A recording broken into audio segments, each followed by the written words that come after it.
حضرت یونس علیہ السلام دجلہ کے کنارے پر آباد عراقی شہر موصل میں پیدا ہوئے۔ آپ علیہ السلام حضرت ہود علیہ السلام کی اولاد میں سے تھے۔ موصل کے مقابل نینوا شہر تھا جو اس زمانے میں اپنے عروج پر تھا اور وہاں قوم سمود آباد تھی۔ نینوا کی آبادی 1,00,000 سے زیادہ تھی۔ حضرت یونس علیہ السلام کی عمر 28 سال تھی جب اللہ تعالیٰ نے انہیں اہلی نینوا کی رشد و ہدایت پر مامور فرمایا۔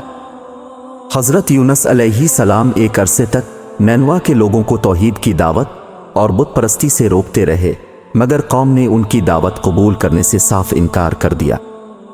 صرف یہی نہیں، غرور و تکبر میں مبتلا قوم دیگر نافرمان قوموں کی طرح آپ علیہ السلام کی دعوت کا مذاق بھی اڑاتی رہی۔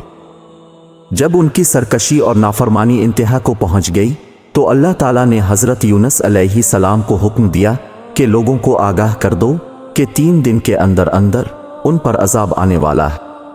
آپ علیہ السلام نے قوم میں اس کا اعلان کر دیا۔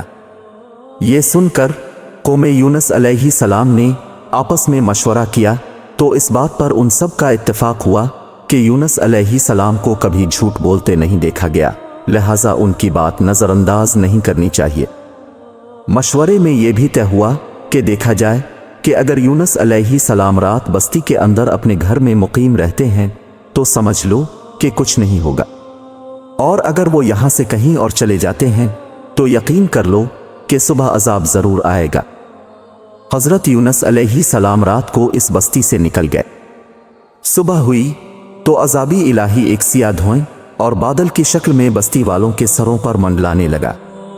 جب وہ ان کے قریب ہونے لگا تو لوگوں کو یقین ہو گیا کہ اب وہ سب ہلاک ہونے والے ہیں۔ یہ دیکھ کر حضرت یونس علیہ السلام کو تلاش کیا گیا کہ ان کے ہاتھ پر ایمان لے آئیں اور توبہ کر لیں، مگر آپ علیہ السلام کو نہ پایا تو خود ہی اخلاصی نیت کے ساتھ توبہ و استغفار میں لگ گئے اور اپنے گھروں سے ایک میدان میں نکل آئے۔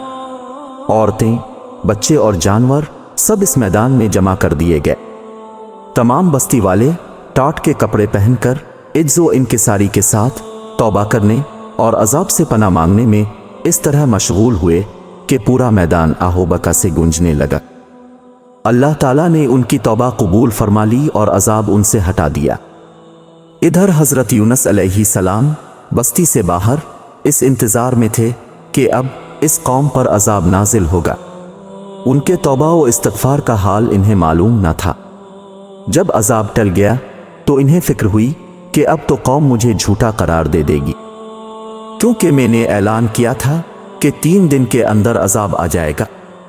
اس قوم کا قانون تھا کہ جس شخص کا جھوٹ معلوم ہو اور وہ اپنے کلام پر کوئی شہادت پیش نہ کر سکے تو اسے قتل کر دیا جاتا۔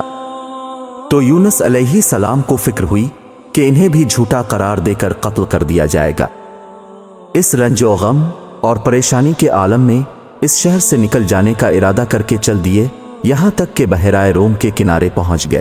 وہاں ایک کشتی دیکھی جس میں لوگ سوار تھے۔ آپ علیہ السلام کو ان لوگوں نے پہچان لیا اور کرائے کے بغیر سوار کر لیا۔ کشتی روانہ ہو کر جب وسط میں پہنچی تو اچانک رک گئی، اب آگے بڑھتی ہے اور نہ پیچھے۔ کشتی والوں نے منادی کی کہ ہماری اس کشتی میں کوئی ظالم گناہگار ابھاگا ہوا غلام سوار ہو جاتا ہے تو یہ کشتی خود بخود رک جاتی ہے۔ ایسے آدمی کو چاہیے کہ خود کو ظاہر کر دے تاکہ اس کی وجہ سے سب پر مصیبت نہ آئے۔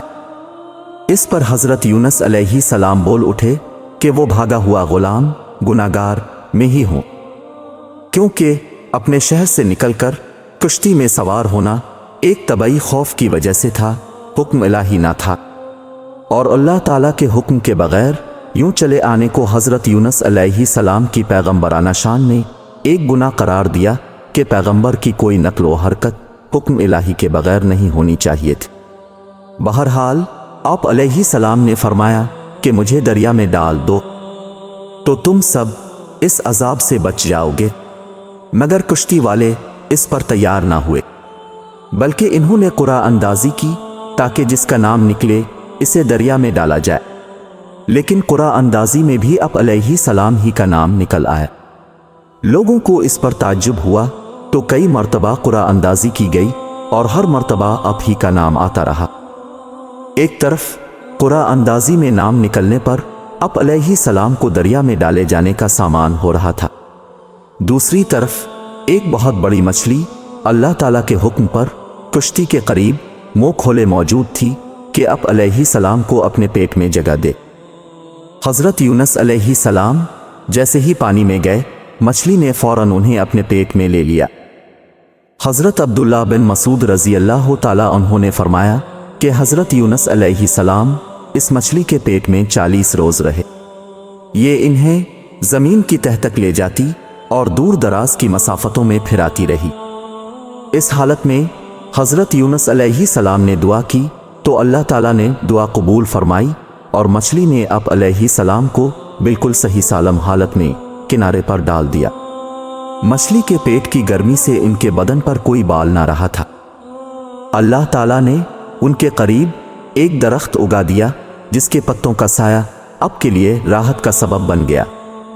ایک جنگلی بکری اللہ تعالیٰ کے حکم سے صبح و شام اب کے پاس آ کھڑی ہوتی اور آپ اس کا دودھ پی لیتے۔ جب یونس علیہ السلام مکمل طور پر صحت یاب ہو گئے تو انہوں نے اپنا مشن مکمل کرنے کے لیے واپس نینوا کا سفر کیا۔